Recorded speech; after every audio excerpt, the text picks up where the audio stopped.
This is Dr. Meg Cavalier, and this presentation will provide an overview of McTighe and Wiggins' model for backwards planning for understanding. Understanding by design is an approach to planning curriculum that starts with the end in mind. Backwards planning has a focus on teaching for understanding. There are 3 stages to understanding by design's backwards planning approach. The first is identifying the desired results, next to determine acceptable evidence, and then to plan learning experiences and instruction. So the focus of backwards planning is on building understanding and not knowledge.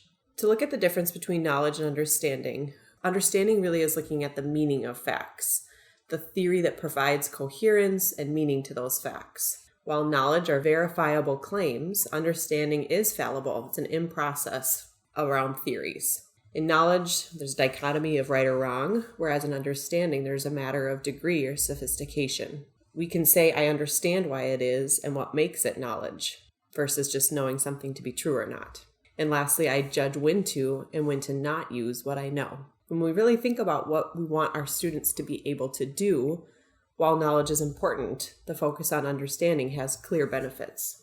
So in the first stage of understanding by design, we start with the end in mind. The first stage is determining the desired results, and this includes the established goals, what the understandings are, and then aligning the essential questions. Lastly, an opportunity to frame student targets in terms of what students will know and what they'll be able to do with that understanding.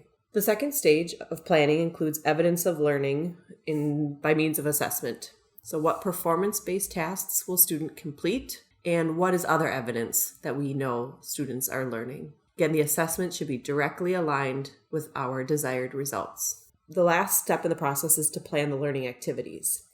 And it's important to note that the learning activities are directly aligned again to the first and second stages. McTighe and Wiggins offer their approach to learning activities with a model of where to.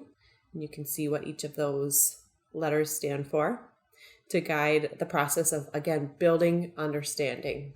So this model and approach to preparing curriculum offers an opportunity to layer other pedagogical best practices. In this course, we've looked at making thinking visible strategies, trauma-informed teaching, and layering in social and emotional learning. So the model provides that framework, again, with the focus on understanding, but with the opportunity to layer other approaches. This model also encourages learner independence. It is intentional with students at the center of our planning. And then lastly, it focuses on the big concepts and deep learning. And that truly is the goal of what we want in our classrooms.